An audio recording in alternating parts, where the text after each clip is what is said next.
All right, guys, welcome back to Benchmark Radio. Today we're going to be going over Isaiah chapters 5 and chapter 6 on January 22nd. So open your Bibles with me. Isaiah is right smack dab in the middle of the Bible. It's right after Song of Songs, but then it's right after, Ecclesiastes, and then Proverbs as well is a bigger chapter. But it's right in the middle of the Bible. Open up, turn to chapters 5 and 6, and we'll get started with reading that. So, chapter 5, the Song of the Vineyard. I will sing for the one I love, a song about his vineyard. My loved one had a vineyard on a fertile hillside. He dug it up and cleared it of stones, and planted it with the choicest vines. He built a watchtower in it, and cut out a winepress as well. Then he took for a crop of good grapes, but it yielded only bad fruit. Now you dwellers in Jerusalem and people of Judah, judge between me and my vineyard. What more could have been done for my vineyard than I have done for it? When I looked for good grapes, why did it yield only bad? Now I will tell you what I am going to do to my vineyard. I will take away its hedge, and it will be destroyed. I will break down its wall, and it will be trampled. I will make it wasteland, neither pruned nor cultivated, and briars and thorns will grow there. I will command the clouds not to rain on it.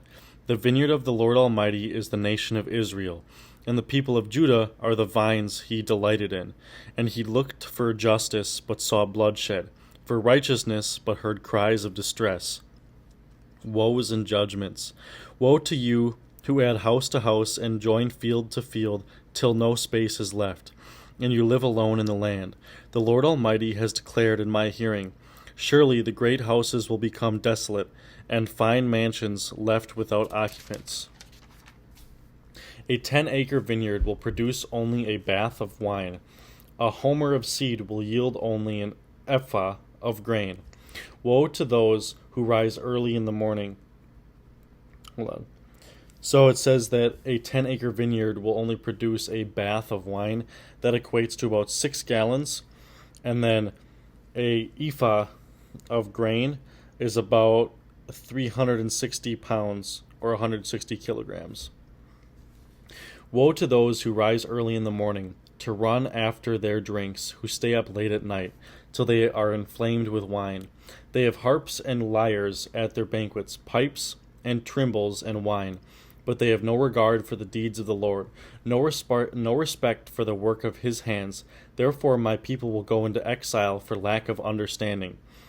Those of high rank will die of hunger, and the common people will be parched with thirst. Therefore death expands its jaws, opening wide its mouth. Into it will descend their nobles and masses, with all their brawlers and revilers. So people will be brought low, and everyone humbled, the eyes of the arrogant humbled. But the Lord Almighty will be exalted by his justice, and the holy God will be proved holy by his righteous acts.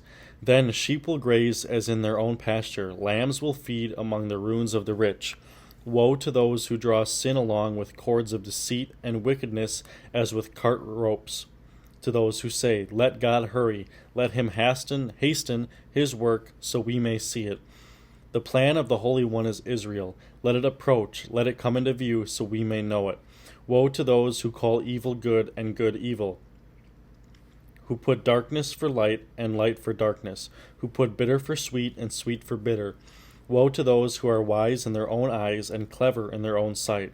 Woe to those who are heroes at drinking wine and champions at mixing drinks, who acquit the guilty for a bribe, but deny justice to the innocent. Therefore, as tongues of fire lick up straw, and as grass sinks down in the flames, their roots will decay, and their flowers blow away like dust, for they have rejected the law of the Lord Almighty, and spurned the word of the Holy One of Israel. Therefore the Lord's anger burns against his people. His hand is raised, and he strikes them down. The mountains shake, and the dead bodies are like refuse in the streets. Yet for all this his anger is not turned away, his hand is still upraised. He lifts up a banner for the distant nations. He whistles for those at the ends of the earth. Here they come, swiftly and speedily.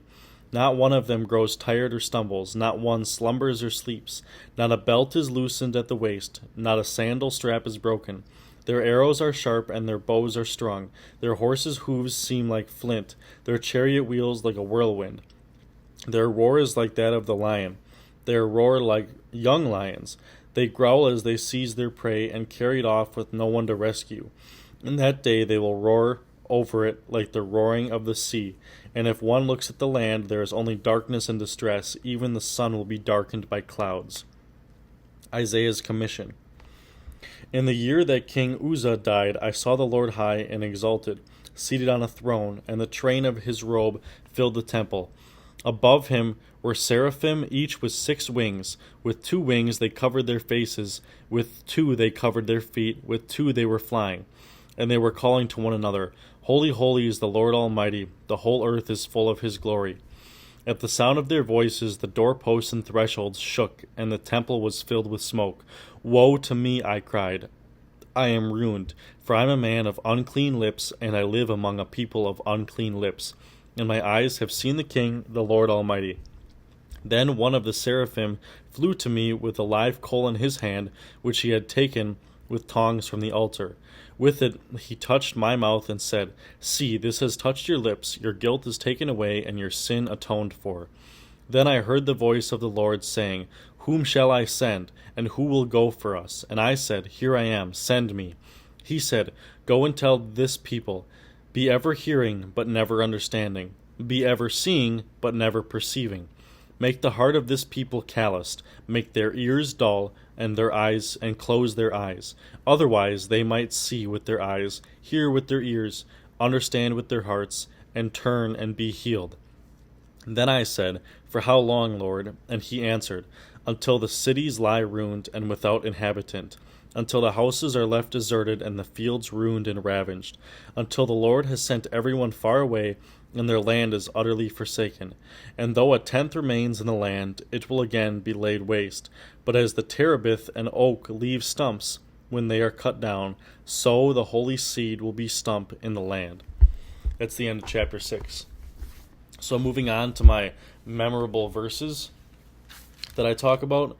So in chapter 5, verse 12, it says, But they do not regard the work of the Lord, nor consider the operation of his hands. In verse 15 it says, People shall be brought down, each man shall be humbled, and the eyes of the lofty shall be humbled. In chapter 6, verse 5 it says, Woe is me, for I am undone, because I am a man of unclean lips, and I dwell in the midst of people of unclean lips. For my eyes have seen the King, the Lord of hosts. Verse 9, And he said, Go, and tell this people, Keep on hearing, but do not understand. Keep on seeing, but do not perceive. Verse 10, Make the heart of the people dull, and their eyes heavy, and shut their eyes, and their ears heavy, and shut their eyes, lest they see with their eyes, and hear with their ears, and understand with their heart, and return and be healed. So all those verses, they come out to, what can this do for you? What does this mean for you? So you can try your very best to do and accomplish something on your own, but without giving credit where credit is due, it will never flourish. And that is shown in the first examples in the beginning of the passage, where it says how this man toiled over his vineyard and made it perfect, put it up on a well hill in the choicest vine, and he dug up and cleared out the stones and did everything he could, but yet it did not bring forth good grapes. Secondly, in the end, God tells Isaiah to make everyone hardened until they can acknowledge that the good in their lives is from God, not from them. And this was interesting when I was reading this, because I didn't understand why God would make everybody's eyes shut, why he would make everybody's ears shut and mouths shut until they know, or until they turn to be healed. And I think that why he's doing this is that it's not accidental finding God, so that your eyes aren't already opened and your ears are hearing, and then you just get to choose God over another choice. For instance, instead of being opened and seeing everything, he wants it to be where you are sitting in darkness and you do not understand why it's wrong, and then it's like a light bulb where then you understand that the only true way that you can see and the only true way that you can be of sound mind is through him. Does that make sense? Instead of it being where you're of true mind already, where your eyes are opened and your ears are opened, and it's just one choice over another. He wants to be the only logical choice, where you are shut down on the inside, and the only way that you can come right is by opening up and being healed by him. So, go forth and know that the blessings in your life and the talents and skills that you have are not because of you, but know that God has gifted you with them.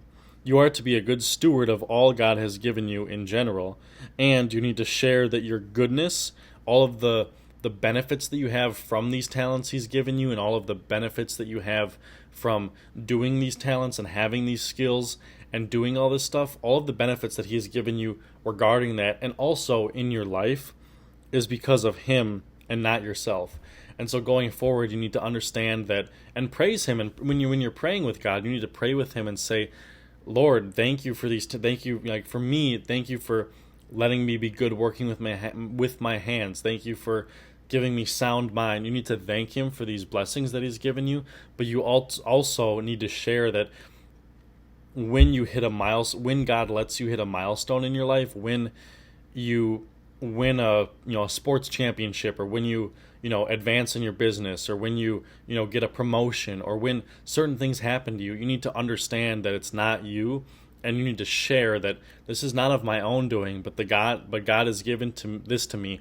I don't know for what reason, but I'm gonna share that his blessings come to me not because of anything that I have done, but because of things that he has gifted me. One other thing I want to share is just that when you're talking about blessings, it's easier to sit there with a hand wide open, because you can receive blessings but also give away blessings. Where if God just gives you blessings and then you close your hand and you hold it, you're never going to have a hand open to receive new blessings. The Lord has blessed you for you to bless others. So when you sit there, hold your hand open, have your palm laid down to receive his gifts, but also to share his gifts with others. Therefore, you will have more in your life than if you just hoard your gifts, because God's not going to give you anything else if he knows that you are not a good steward of it. So there you go. That's Isaiah chapters 5 and 6 on January 22nd. Tune in tomorrow for more of the same.